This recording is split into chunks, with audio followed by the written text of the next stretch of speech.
नमस्कार, स्वागत है आपका अपने YouTube चैनल रश्मि फ्लाई हाई में और मैं हूं आपके साथ रश्मि अग्रवाल। शिक्षा के मंदिर में वसूली पार्ट 9 आज मैं आपके लिए लेकर आई हूं और आज मैं आपको एक ऐसी शख्सियत से मिलाने वाली हूं जो एक अभिनेत्री हैं और बीजेपी की नेत्री भी हैं और करनी सेना की प्रदेश अध्यक्ष हैं बंगाल से और साथ ही साथ एक सोशल एक्टिविस्ट भी है। जी हाँ, नाम है रूपा दत्ता जी। रूपा दत्ता जी, आपका बहुत बहुत स्वागत है मेरे YouTube चैनल रश्मि फ्लाई हाई में। बहुत बहुत धन्यवाद रश्मि जी आपका। कि आप बंगाल से ताल्लुक रखती है, करनी सेना के प्रदेश अध्यक्ष और बीजेपी की नेत्री है, तो इस नाते से आपकी भी जवाबदेही बनती है। तो मैं आपसे ये जानना चाहती हूँ कि जो बंगाल में शिक्षा का मंदिर है, जिसे हम स्कूल कहते हैं, वहाँ पे धड़ल्ले से फीस के नाम पे, ऑनलाइन क्लासेस के नाम पर वसूली हो रही है। तो ऐसे में बंगाल में शिक्षा का स्तर क्या रह गया है? देखिए, यहाँ पे एक्शन नहीं लिया जा रहा है राज्य में, ये स्वाभाविक है, क्योंकि यहाँ पे जो 6th स्टैंडर्ड में बच्चों को पढ़ाया जाता है कि रामचंद्र जी जो है वो बाहर से आए हैं, वो लुटेरे थे। तो आप समझ सकते हैं कि आप यहाँ पे क्या मतलब एडुकेशन का क्या सिस्टम है। ये सब समझ सकते हैं कि यहाँ पे एडुकेशन का क्या सिस्टम है। रामचंद्र जी है वो बाहर से आए हैं, वो लुटेरे थे। ये 6th स्टैंडर्ड के बच्चों को पढ़ाया जा रहा है। मतलब हमारे इतिहास के साथ, हमारे धर्म के साथ जो है खिलवाड़ किया जा रहा है, इतिहास के साथ खिलवाड़ किया जा रहा है, बच्चों को गलत चीज सिखाया जा रहा है। ऐसे सुनने में आता और कहा जाता है जो बंगाल की मुखिया हैं ममता बनर्जी, वो खुद स्कूल में प्रिंसिपल रह चुकी हैं। इस बात में कितनी सच्चाई है? क्योंकि एक प्रिंसिपल होने के बावजूद भी बंगाल में स्कूलों की जो ऑनलाइन क्लासेस के नाम पे वसूली हो रही है और वो प्रिंसिपल रह चुके, फिर भी वो शिक्षा के स्तर को नहीं समझ रही। क्या कितनी सच्चाई है इस बात में? ये सारी बकवास है, ये सारी फेक है। अगर है तो बता दे, हमारे पास तथ्य रख दे, प्रमाण रख दे, फिर हमें पता चलेगा।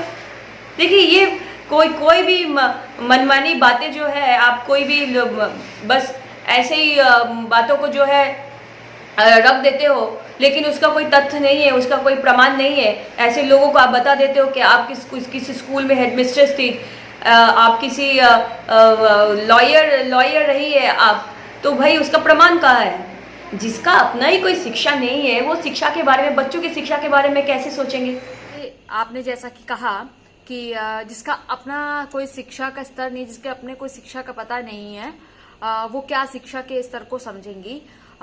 रूपा जी, पार्थो चैटर्जी जो बंगाल में एजुकेशन मिनिस्टर हैं, तो ऐसे में उनकी चुप्पी का क्या रीजन है? क्योंकि जिम्मेदारी तो उनकी सबसे ज्यादा बनती है शिक्षा की ओर।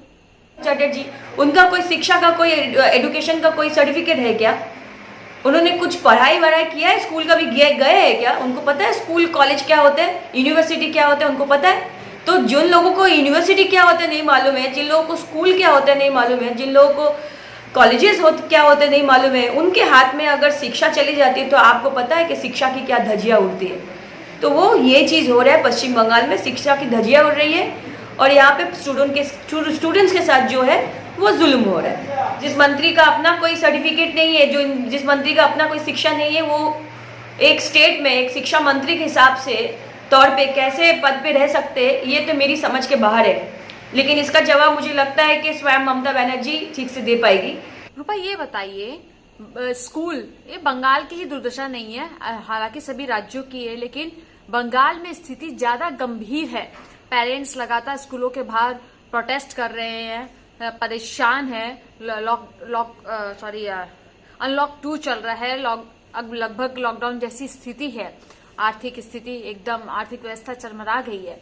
ऐसे में स्कूल जो अनजस्टिफाइड फीस वसूल रहे हैं पेरेंट्स से, अनजस्टिफाइड फीस का मतलब मेरा है जैसे कि आपका सेशन फीस है, बस फीस है, ट्रांसपोर्टेशन है, अदर मिसलेनियस चार्ज है, स्कूल मेंटेनेंस चार्ज है। बताइए, स्कूल नहीं चल रही है और स्कूल मेंटेनेंस चार्ज लिया जा रहा है, कंप्यूटर फीस है, कंप्यूटर क्लासेस नहीं है। तो इस तरीके की जो अनजस्टिफाइड फीस है वो स्कूल वसूल रहे हैं और यहाँ तक कि उन्होंने कई जो स्कूल है उन्होंने बच्चों का ऑनलाइन क्लासेस से नाम भी काट दिया है क्योंकि उन्होंने फीस नहीं दी। और कुछ लोगों ने जब ट्यूशन फीस दी तो उनके पास दोबारा ये नोटिस आ गया है कि अगर आप पूरी फीस नहीं देंगे तो हम एडमिशन भी कैंसिल कर सकते हैं, आगे भी बहुत कुछ हो सकता है। तो ऐसे में, और ये स्कूल जो है, जो जिस स्कूल का नाम मेरे सामने आया है वो Ashok hall high secondary girls school है, और ऐसे कई और तमाम स्कूल है। तो ऐसे में ये कहाँ तक जायज है कि अलग अलग जितने चार्जेस है वो आप उनके ऊपर लागू कर रहे हो? वो कैसे वो पेमेंट करेंगे? ये संभव नहीं है, ये नहीं कर सकते। कैसे पेमेंट करेंगे अगर काम नहीं है? जिनका काम जा चुका है, जो काम जाने वाला है, जिनका पैसा कम हो चुका है, पहले से जो पैसा उनको मिलता है कम हो चुका है, इस हालात में मैं यहाँ के राज्य सरकार से, मैं ममता बनर्जी के सरकार से और यहाँ पे जो शिक्षा मंत्री जो है उनसे मैं पूछना चाहती हूँ कि क्या ये जो चीज़ आप लोग कर रहे हैं क्या ये जायज़ है? ये जायज़ है? ये जो नाजायज़ चीज़ आप थोप रहे हैं, नाजायज़ चीज़ जो आप थोप रहे हैं, ये आपको इसका खामियां भुगतना पड़ेगा। सारी चीज़ बंद है, स्टूडेंट्स के पास पैसा नहीं है देने के लिए, तो अलग अलग चार्जेस स्टूडेंट्स के ऊपर थोप के उनसे वसूली क्यों किया जाए, ये बड़ा सवाल है। और मैं थैंक्स कहना चाहती हूँ रश्मि जी, आपने ये सवाल उठाने का हिम्मत किया और आपने ये सवाल उठाया, उसके लिए बहुत बहुत धन्यवाद आपका। और ये जानना चाहिए सबको, ये राज्य सरकार को इसका जवाब देना है कि क्यों ये वसूली क्यों किया जा रहा है, ये लूटपाट क्यों, ये स्टूडेंट्स के ऊपर क्यों ये टेंशन, ये सारी चीज़ें पैसा थोपा जा रहा है, ये हम जानना चाहते हैं। हम लोग यहाँ के राज्य के लोग जानना चाहते हैं, देश के लोग जानना चाहता है। रूपा, आप स्कूल मैनेजमेंट से क्या कहना चाहेंगी? देखिए, मैं स्कूल मैनेजमेंट को मैं सिर्फ इतना कहना चाहूँगी कि अगर आप ये खुद से डिसीजन लिया है तो मैं कहूँगी ये डिसीजन जो है ये तुरंत जो है इसको हटाया जाए। ये गलत है, ये बच्चों के ऊपर जो है जुल्म है, ये पेरेंट्स के ऊपर जो है ये जुल्म है। ये तुरंत ये डिसीजन अगर आप स्कूल मैनेजमेंट ने अगर खुद से लिया है तो।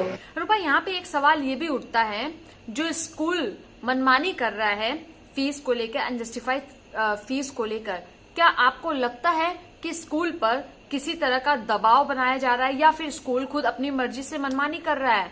मतलब वहाँ पे कोई सरकार नाम की चीज नहीं है, कुछ कानून नहीं है। बात है कि स्कूल के ऊपर अगर किसी की दबाव आ रही है, अगर किसी राजनीतिक दल की अगर दबाव आ रही है, तो वो चीज़ है स्कूल को इस चीज़ को सामने रखना चाहिए कि हमारे ऊपर दबाव है और हम इतने सारे फीस जो है बच्चों के लिए जो है हमने बढ़ाया बिकॉज हमारे ऊपर दबाव है। इतने दिन से स्कूल जो है बंद था, उसका खर्चा हम कैसे निकालेंगे, तो हमारे ऊपर दबाव बना हुआ है राज्य सरकार का। और उनका नाम हमें बताइए, किन किन लोगों का दबाव है। अगर दबाव है तो स्कूल को उसको सामने आके बताना चाहिए, अगर दबाव है तो उसको नाम को सामने रखना चाहिए।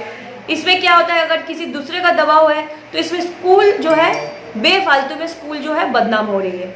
बहुत बहुत शुक्रिया रूपा जी हमसे जुड़ने के लिए और हमारे सवालों का सही सही जवाब देने के लिए। तो ये थी बंगाल से रूपा दत्ता, जो टॉलीवुड की बहुत ही प्रसिद्ध अभिनेत्री हैं और बीजेपी नेत्री हैं और साथ ही साथ बंगाल में करनी सेना प्रदेश अध्यक्ष के पद पर भी हैं। सुना आपने इन्होंने क्या कहा? उन्होंने कहा कि जब ममता बनर्जी और पार्थो चैटर्जी जो एजुकेशन मिनिस्टर बन के बैठे हैं, उन दोनों का कोई शिक्षा का स्तर ही नहीं है, तो वो शिक्षा को क्या समझेंगे। और साथ ही साथ स्कूल मैनेजमेंट से रिक्वेस्ट भी की है कि वो इस तरह की मनमानी वसूली ना करें। अगर उन पर किसी तरह का दबाव है तो उनका नाम बताएं। करनी सेना की जो प्रदेश अध्यक्ष है उनकी सहायता करने के लिए तैयार बैठी हैं। और मैं आप सब पेरेंट्स और अभिभावकों से भी रिक्वेस्ट करूंगी कि अगर आपको किसी तरीके की परेशानी ज़्यादा हो रही है, मतलब परेशानी तो आप लोगों को हो रही है, लेकिन अगर आप चाहते हैं कि किसी का सपोर्ट ऐसे मिले, तो ये करनी सेना की प्रदेश अध्यक्ष है रूपा दत्ता जी, आप इनसे भी कांटेक्ट कर सकते हैं, ये आपकी ज़रूर मदद करेगी। बाकी हमारी जो मुहिम है शिक्षा के मंदिर में वसूली, उसके लिए ये मुहिम तब तक चलती रहेगी जब तक वहां की सरकार, बंगाल की सरकार या फिर केंद्र सरकार इस पर कोई एक्शन नहीं ले लेती है। लेकिन फिर से कहूंगी, ये तभी होगा जब आप सबका साथ मिलेगा। तो इस वीडियो को ज्यादा से ज्यादा वायरल कीजिए, हो सके तो मेरे YouTube चैनल को सब्सक्राइब कीजिए, लाइक कीजिए, कमेंट कीजिए और शेयर कीजिए। जय हिंद।